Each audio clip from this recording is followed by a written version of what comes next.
如果你在40岁被丈夫劈腿，还得带上2个儿子离婚，没有收入的你将如何生存？2009年上映的电影《我的唯一》就给出了标准答案。相较于很多女人在婚姻中蹉跎了几十年才有了出走的决心，而安娜做下这个决定却不到1分钟。Please, don't get up. This isn't what it looks like. 面对丈夫的背叛，她没有像寻常主妇那样破口大骂小三，反而在路过时顺手帮她拉上裙子的拉链。You know, you really shouldn't wear this color. Makes you look like a tramp. What am I saying? You are a tramp. 她保持着最端庄的仪态，迅速收拾好自己的行李。而丈夫也如大多数出轨男一样，以为只要立马认错求原谅，没有经济能力的妻子就会假装一切无事发生。但安娜并没有停止手下的动作，她坚持要求离婚，并且带走2个孩子。Raise them? You? Well, you don't think I'm leaving them here with the likes of you, do you? 看见妻子如此决绝，丈夫也不再挽留。Oh shit, go on then, take the damn kids. What do I care? 等电梯上来后，安娜勉强挤出一个笑容，潇洒地告别了她20年的婚姻生活。女人出走的第一件事就是去学校接走2个大儿子，然后再去银行取出多年的积蓄，花1半钱买一辆时髦的跑车。可准备出发了，小儿子乔治却表示自己不想离开。Father like this, ask any psychiatrist. A boy needs his father's influence. That is what the telephone is for. I'm not going. 可刚说完这句话不到1分钟，听见路过的女孩对车的夸赞，他立马又改了主意。The only reason why I'm giving in is because I know that we'll be back here in a week. 靠着乔治并不熟练的驾驶技术，他们还是有惊无险地到达了目的地波士顿。可在这个城市的第一晚，安娜就遇见了往日的追求者，对方也是跻身社会的上流人士。在这个女性就业不太友好的年代，安娜当下的计划就是先给自己和孩子找个依靠。她盛装打扮前去赴约，可2人才刚聊没多久，对方就说自己生意失败，需要大量资金周转。Can you lend me some money? Can I what? 75,000 would do it. Dollars? All right, 50. And I will get it back to you by the end of the month. I swear to God. It's not appropriate for you to solicit money from me. 可对方不但不觉得难堪，还提高音量大声嚷嚷。安娜只能借口去厕所补妆，等她平复好心情再出来时，却发现人不见了，桌上手包里的钱也不翼而飞。显然过惯了优渥生活的安娜，第一次见识到了人性的险恶。而更可恶的是，对方竟然连单也没买，她不得不被服务员一直纠缠。在这种尴尬的境地里，另一位绅士又接着登场了。Henry, I'll take care of that. Harlan Williams. We met at Julie Harper's Christmas party last year. Yes, of course, Harlan. 没有太多的过程，看对眼的2人迅速订了婚。可在后续的相处中，上校的种种缺点也表露了出来。他总喜欢在吃饭的时候高谈阔论自己的政治意见，原本这点小毛病也能够忍受，可小儿子交头接耳的举动让他神圣的尊严倍感冒犯。晚上上校独自找到了小儿子，开启了他的服从性测试。他把他们比作狗群，而他就是领头的一只。上校宣示着在这个新家的领导地位。想到母亲刚维系好的稳定生活，乔治不得不表现出自己的服从。Woof. Sir. 婚礼前夕，安娜带着2个儿子准备婚礼布置的采买，可在电梯上与一群残疾儿童擦肩而过时，他们瞬间同情心泛滥。2儿子提议将办婚礼的钱都捐给他们，母亲嘴上说着不太好，可一转眼还是把钱给捐了，这引得上校极大的不满。 The pearl necklace I gave you, give it to me. Why? I'm returning it for the money you owe me. Give it to me. I will not. Give me that goddamn necklace! 上校突然暴起，直至将安娜追赶到楼下。看见母亲被威胁，儿子冲过去将上校抱住，却被一下子掀翻在地。一向优雅的安娜也拿起武器反击。 You touch my boy again, you miserable son of a bitch! I will kill you!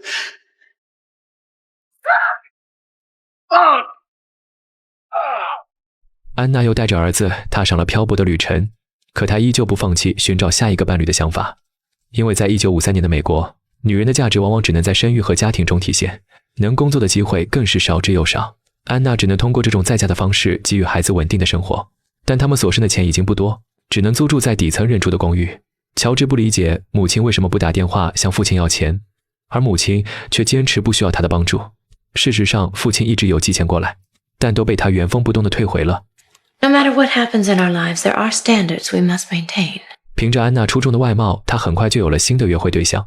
可没想到第一次见面，对方便在车上对他动手动脚。Come on, baby, don't be a prude. Oliver, no! I said stop! Just what the fuck do you think I asked you out for anyway? Conversation? Get the hell out of here. 安娜被极其羞辱地推倒在马路上，但她也只是掸掸灰尘，重新爬了起来，仿佛没有什么困境是能够打倒她的。几天后，她又联系上一个以前的老相好，对方有座非常豪华的大庄园，还特意邀请她参加晚上的舞会。可安娜在舞会等了半天，却听见对方背地里和小女友吐槽起自己的年老色衰，她只能独自来到柜台买醉。为了不显得那么落寞，她主动靠近了一个从进门就盯着她笑的男人，可没聊两句，男人就说自己是警探，观察半天，怀疑她是招嫖的妓女。本以为他是在开玩笑，没想到他竟真的掏出了警察的证件。她被关在了警局，不得不打电话让丈夫来保释。可听见电话那头传来调情声，她却张不开口。There's no one there. 直到清晨，才拜托到隔壁的邻居将她保释出来。这个平日里被她忽略的底层人，却是出社会后遇到的第一个绅士。I would really appreciate it if this didn't get around. If what didn't get around, ma'am? 在经历了多次挫败后，安娜也切身感受到了依附他人的荒诞，求人不如靠己。她带着儿子先去投奔了姐姐家，又在餐厅找了份服务员的工作，彻底放下了往日维持的贵族形象。可总有一些没素质的客人对她进行性骚扰。 Where's my coffee, sweet thing? Right here. The hell? You crazy? 积攒已久的委屈在这一刻爆发，即使之前经历再多挫折，她也没流下过一滴眼泪，可如今却不得不向生活低头。同事过来告诉了她被解雇的消息，她也只能尴尬苦笑。 Man, all right. Raymond? Hell, it's the only time I didn't complain his coffee wasn't hot enough.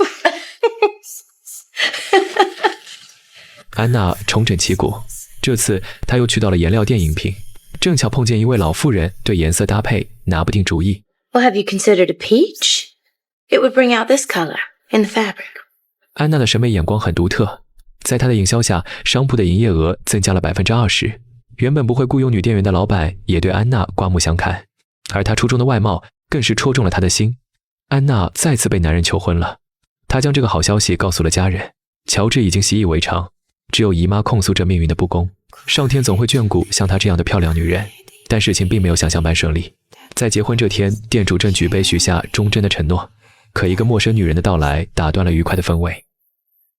Is this your sister, darling? I'm his wife. 原来店主患有精神疾病，总想着找不同女人结婚。安娜已经是第7个上当受骗的女人。为了表达歉意，他们家族拿出一笔不菲的赔偿款给安娜，可安娜却高兴不起来。这意味着她又要带着儿子过上漂泊无依的生活。晚上，她收拾好行李，准备赶往下个城市。乔治却又闹起了脾气，他过够了居无定所的生活，他要留在姨妈家。